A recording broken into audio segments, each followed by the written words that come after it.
And it's wonderful to be here with two of my favorite international relations theorists on the planet. And I've been looking forward to this back and forth for quite a while now. I have enormous respect for Jeff. I want to make that very clear. And furthermore, I want to make it clear that he and I agree on all sorts of issues. We agree on the Israel-Palestine issue almost completely, if not completely. Yeah, I don't know of any disagreement, John. And we agree on Ukraine, Russia. And I would note that I think that expanding NATO into Ukraine was a catastrophic mistake.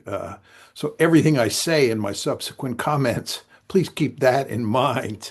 And I also agree completely with Jeff that what we want to do, especially with regard to China and Russia, is avoid a great power war.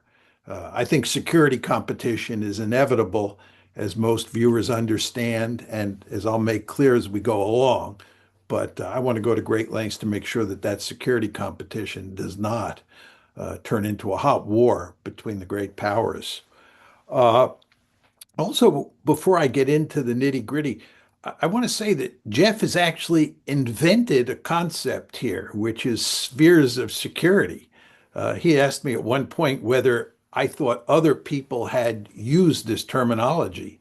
And I actually, as I said in my response to him, talked to Lindsay O'Rourke, who, by the way, is writing a book on spheres of influence.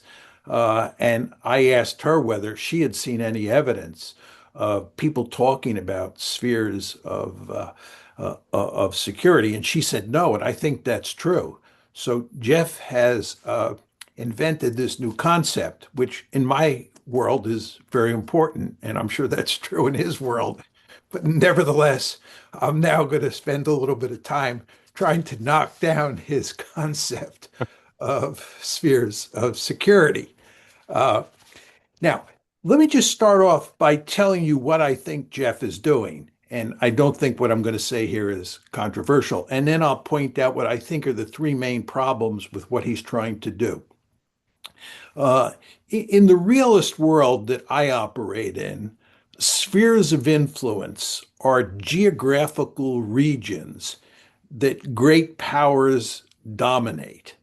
And they carve these they carve these spheres out and they go to great lengths to keep other great powers out of the region. And they go to great lengths to manage the politics of the smaller states that are in the region because they're very fearful that one of those smaller states may form some sort of alliance with a distant great power, right? So this is a very realist view of international politics. Spheres of influence are all about competition. Now, what Jeff is doing is introducing this concept of spheres of security. And he wants a situation where great powers recognize other states' spheres, right? Not spheres of influence, but other states' spheres or neighborhoods as areas that they should stay out of. In other words, we should stay out of Russia's backyard or their neighborhood or their sphere, and they should stay out of ours. And if that's true, it in effect removes the incentives for us to interfere in the politics of minor powers because we don't have to worry about those minor powers forming any kind of military alliance with the distant great power. So Jeff's argument is that if you get a situation where people recognize each other's spheres, their neighborhoods, and they give mutual there's mutual recognition of non-interference. You're not going to interfere. That's what it's all about in each other's spheres. You'll have taken a major step towards a more peaceful world.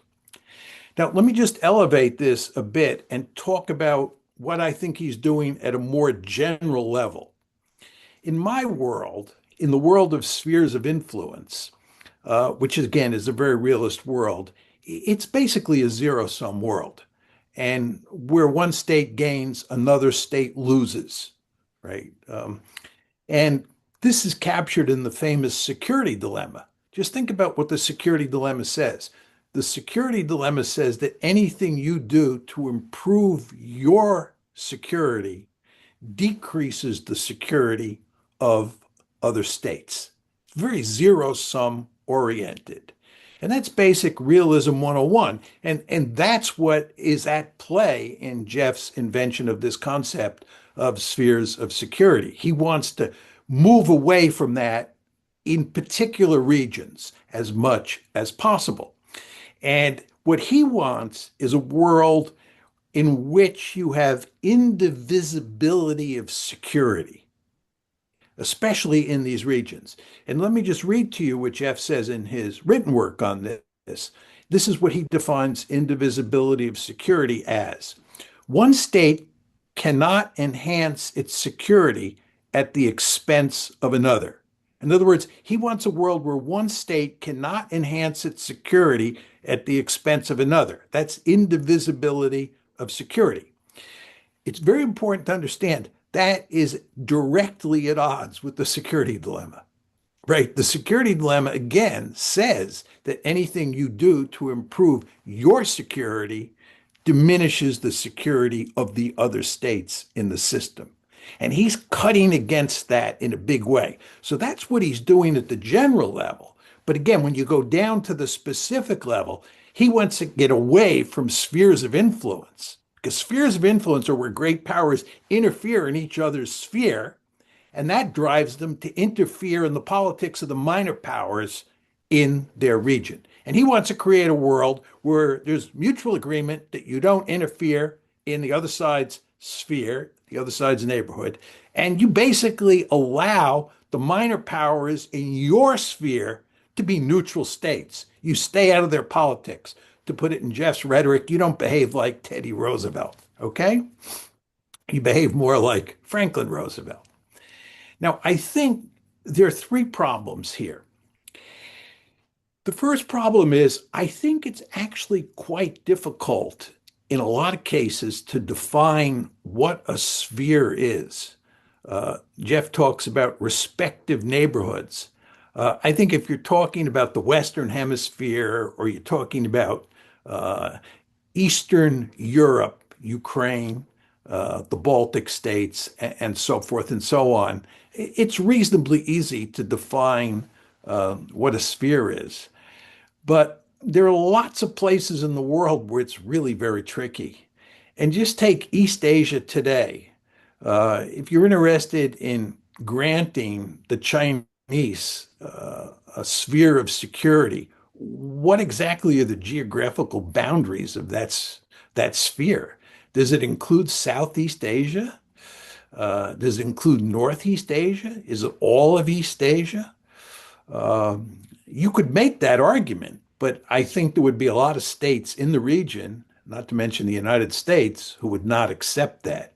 It's much easier to accept the fact that Ukraine is a sphere for Russia. No question about that. And you can even make the case that it's easy to do that for the United States and the Western Hemisphere. But I think one does not want to underestimate this problem. And I'll just give you one more example to illustrate what I'm trying to get at. Let's just take Western and Central Europe during the Cold War. Uh, Obviously, Eastern Europe is part of the Soviet Union sphere of influence, and obviously, the Western Hemisphere is part of our sphere of influence. But whose sphere of influence uh, is Central and Western Europe? Whose neighborhood is it in? And the answer is that it's probably not naturally a sphere of influence for either one of the superpowers during the Cold War. And of course, they competed vigorously over Central and Western Europe in large part for that reason. They each wanted to make it their own sphere of influence. But if you were to come up with some sort of mutual agreement on non-interference, I don't know how you'd treat Southeast Asia today. I don't know how you would treat Central and Western Europe during the Cold War. So it's very tricky sometimes to define what is a sphere. This brings us to the second problem, which is related. Uh, Assuming that the world is not neatly divided into a series of spheres of influence that are all obvious and where you can reach agreement, that means that there are going to be big portions of the planet that are not covered by Jeff's logic. They're not spheres of security. And the question you have to ask yourself is what's happening outside Jeff's spheres of security? And he does not say you take realism or security competition or balance of power politics, call it what you want, off the table in those regions or in those areas outside his spheres of security. And that means you're going to have security competition between the great powers outside of the spheres. So the question you then have to ask yourself is whether you think that security competition is going to bleed into the spheres of security. I think Jeff is basically arguing that you can wall them off. In other words, you can wall off these spheres of security, and that will go a long way towards producing a more peaceful world. And I understand that at first glance, but then when you think about it, if you do have these two great powers that are competing vigorously with each other around the world, except in these spheres of security, don't you think that eventually those great powers are going to look for opportunities to interfere in the other side's sphere to gain advantage? Because you're in a world where balance of power politics works in large chunks of the earth, right? Jeff is not in other words, Jeff is not taking Realism 101 off the table completely. He's not saying that his point about indivisibility of security applies across the board. The security dilemma, right, and zero-sum politics are still at play in certain areas. And what I'm saying, as long as that's the case, the incentives are going to be there for the great powers to interfere in each other's spheres. And then you're back to spheres of influence. Uh, and very importantly, when you have a world in which one side may have an incentive to interfere in the other side's sphere, then the other side has an interest in interfering in the other side's sphere first. If you have a world where there are two great powers who have spheres, call them spheres of security or spheres of influence, right? They're in these spheres, they have these spheres, right, that they dominate. Each side's going to want to eliminate the ability of the other side to dominate its sphere, right? Uh, and furthermore, you're going to have very powerful incentives to make sure you control the politics of the minor powers in that sphere. So, what I'm saying here is that I think, Jeff, unless you can take Realism 101 off the table, you run the risk that realist competition outside of your spheres of security will infiltrate those spheres of security and turn them into spheres of influence. My third and final problem with your argument is uh, you believe that you can give mutual security guarantees. I've used that language a few times, and it's in your writings, it's in your rhetoric, and that's completely understandable and it's completely consistent with the story you're telling. In other words, what you want is you want these two great powers that have spheres to give security guarantees, mutual security guarantees, which is another way of saying guarantees that they won't interfere in each other's spheres. I think that's very hard to do in international politics. And the reason is that uncertainty permeates international politics. Um, and furthermore, this is a very dynamic world. Change takes place all the time. If you think about the world of the 1990s and compare it to the world that we live in today, fundamental change has taken place. And you and I are old enough to remember the Cold War. If you go back to the Cold War and then fast forward to unipolarity and then fast forward to multipolarity today, oh my God, it's just amazing how much change there has been in our lifetime. And we have not been on the planet that long. So change is constantly taking place, and there's just all sorts of uncertainty that goes along with that change. There's uncertainty about intentions. Uh, I mean, who would have ever predicted that Donald Trump would be the president when we were younger? We surely would have thought that was unthinkable. But here we are, and who knows who's going to be the president 10 years from now? So when you talk about the intentions of states, you can never be too certain. And when you talk about capabilities, right? Look at China. If you look at China in 1990 and you look at it in 2025, it's like the difference between night and day in terms of capabilities. Oh my God, this country is so impressive in terms of its economic might and now its military might as well. And a lot of people thought that was impossible. They thought China would grow economically, but not turn into the extremely powerful country that it now is, that it would become a peer competitor of the United States.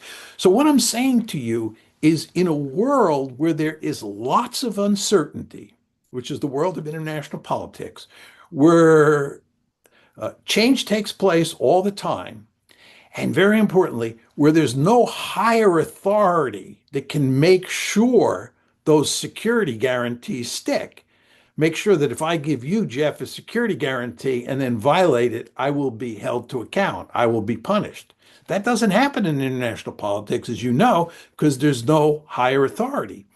So my argument would be that given the limits of what a mutual security guarantee means, states have very powerful incentives to gain advantage whenever they can, uh, to get yourself in excellent shape for a rainy day. Things may go south in 10, 15, 20 years. Who knows? But you want to make sure that when things go south, right, that you're in good shape. And the best way to do that is take advantage of the other side. And if you could take advantage of the other side inside its sphere, you'll do it. And that just sort of brings you back to a world of spheres of influence where great powers are competing with each other, not only to build spheres spheres of influence in my rhetoric. They're competing with each other to build spheres. Just think about the Cold War competition in Western and Central Europe. And they're competing with each other in terms of interfering in each other's backyards. Just think of the Cuban Missile Crisis. Just think of all those efforts that we made during the Cold War to undermine the Soviet Union in its backyard. Um, so I think that your idea is excellent from a normative point of view. If we could get the world to work the way you want, that would be a good thing. I fully understand that. I fully understand how uncomfortable you are with my notion of tragedy and how you would love to transcend the tragic nature of international politics as I articulate it. Fully understood. But my point is, you can't do that, right? And I think if you look at the historical record, there is really no evidence of us succeeding at this. And the reason is because I think the basic logic, the basic realist logic that underpins spheres of influence almost always trumps the basic logic that underpins your spheres of security. So I'll quit there and turn it over to you, Glenn, and you, Jeff, to jump in.